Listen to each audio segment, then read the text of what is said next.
Start.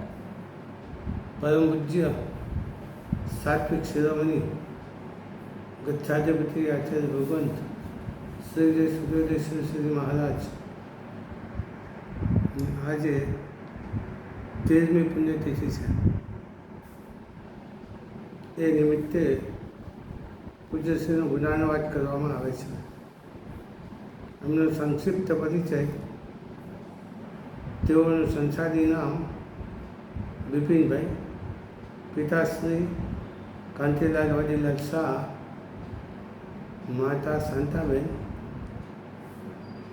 ચિંદાસભાઈ, Chandrakantbhai, નલિનભાઈ, 3 ભાઈઓ, ઉષાબેન, રમીલાબેન, ભારતીબેન, 3 બહેનો.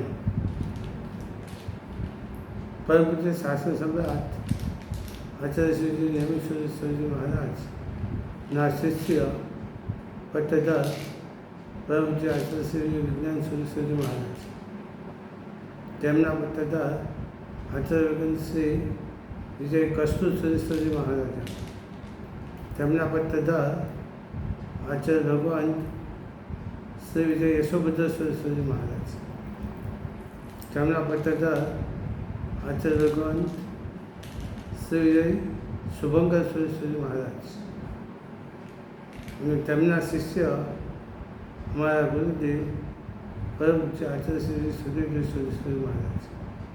શુભંકર સુરેશ્વરજી મહારાજ અને સુરેશ્વર સુરેશ્વરજી મહારાજ ગુરુ શિષ્ય હતા, સાથે સાથે કાકા અને ભત્રીજા પણ હતા.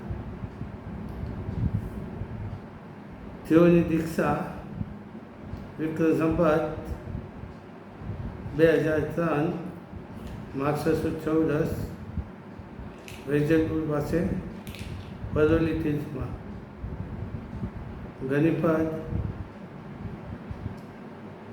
વિક્રમ સંવત 2022 આસોવત છઠ ખંભાત મુકામે, પન્યાસપદ વિક્રમ સંવત 2023 પોષ સુદ છઠ અમદાવાદ, ઉપાધ્યાય પદ વિક્રમ સંવત 2030 અષાઢ સુદ પાંચમ અમદાવાદ, આચાર્ય પદ વિક્રમ સંવત 2030 અષાઢ સુદ દસમ અમદાવાદ. પૂજ્યશ્રીની ચારેય પદવી વાત્સલ્યનિધિ સંઘનાયક પરમ પૂજ્ય આચાર્ય શ્રી વિજય નંદન સુરેશ્વરજી મહારાજના હાથે થઈ છે. આવા અમારા પૂજ્ય ગુરુદેવ આચાર્ય શ્રી સુરેશ્વર સુરેશ્વરજી મહારાજ, એમનો જન્મ 1990 અને વૈશાખ સુદ પ્રથમ વૈશાખ સુદ છઠના દિવસે એમનો જન્મ થયેલો. ને એમનો કાલધર્મ વિક્રમ સંવત 2067 અમદાવાદ હર્ષિષ્ઠની વાડીમાં વૈશાખ સુદ એકમની વહેલી સવારે થયો હતો. આ રીતે પૂજ્યશ્રીનો સંક્ષિપ્ત પરિચય આપવામાં આવ્યો. પૂજ્યશ્રી સુરેશ્વર મહારાજા માટે કહેવું હોય તો એમ કહી શકાય કે શાસન સમ્રાટશ્રીના સમુદાયના આજના હલાહલ કલયુગમાં જ્યાં પ્રત્યેક મનુષ્ય માત્ર પોતાના સ્વાર્થ માટે ભયંકર રાજ રમત, માયા, કૂદ, કપટ, પ્રપંચ રમી રહ્યા છે, તેવા 5મા આરામાં ભૂલા પડેલા અત્યંત સરળ અને સ્વાર્થ રહિતપણે સર્વજીવોના કલ્યાણ માટે પ્રયત્નશીલ એવા 4થા આરાનો આત્મા સુરેશ્વર સુરેશ્વરજી મહારાજના જીવનના કેટલાક પ્રસંગોમાંથી એક પ્રસંગનું અહીં વર્ણન કરવામાં આવે છે. વિક્રમ સંવત 2021ના કોઈક એક દિવસે પૂજ્ય ગુરુદેવ વિહાર કરતા અમારા ગામ વેજલપુર પધાર્યા. તો માતાના સંસ્કાર તથા પાઠશાળાના પંડિતજી શ્રી શાંતિભાઈ એમની પ્રેરણાથી દરેક સાધુ ભગવાન વિહારમાં આવે ત્યારે અમે તમને લેવા જતા અને એમને મૂકવા પણ જતા.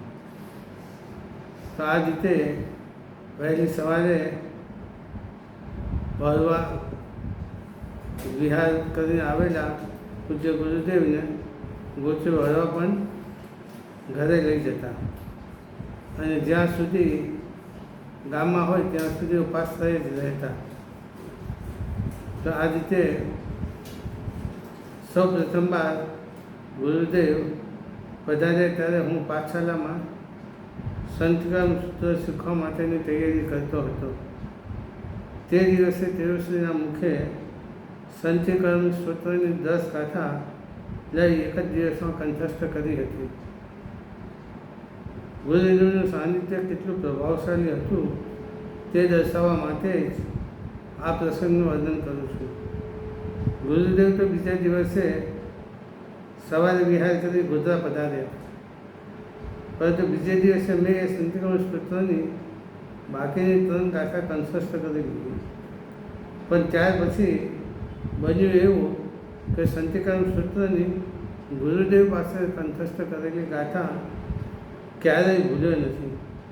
જ્યારે પાઠશાળાઓ પંડિતજી પાસે કરેલી 3 ગાથા વારંવાર ભૂલી જતો હતો.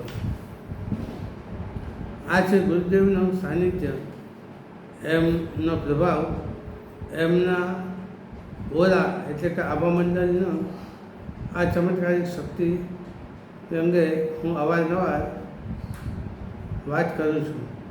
તો આ રીતે ગુરુદેવનું સાનિધ્ય, એમનું આભામંડળ એટલું વિશિષ્ટ હતું કે તેઓના સાનિધ્યમાં આપોઆપ અમારા જ્ઞાનાવ્ય કર્મનો ક્ષયક્ષમ થતો અને એમની પાસે અધ્યયન કરતાં, પાઠમાં સ્વાધ્યાય કરતાં, આવૃત્તિ કરતાં કંઈ ન બેસતું ને એમને પૂછવા જતાં તો ગુરુદેવ કાંઈ પણ બોલે નહીં, અમારી પાસે જ અર્થ કરાવે અને તે વખતે એમની સમક્ષ અર્થ બરાબર કરતા. તો આ રીતે ગુરુદેવનું સાનિધ્ય, એમનું આભામંડળ એટલું વિશિષ્ટ હતું કે એમના સાનિધ્યમાં આપોઆપ જ્ઞાનાવ્ય કર્મનો ક્ષયક્ષમ થતો હતો.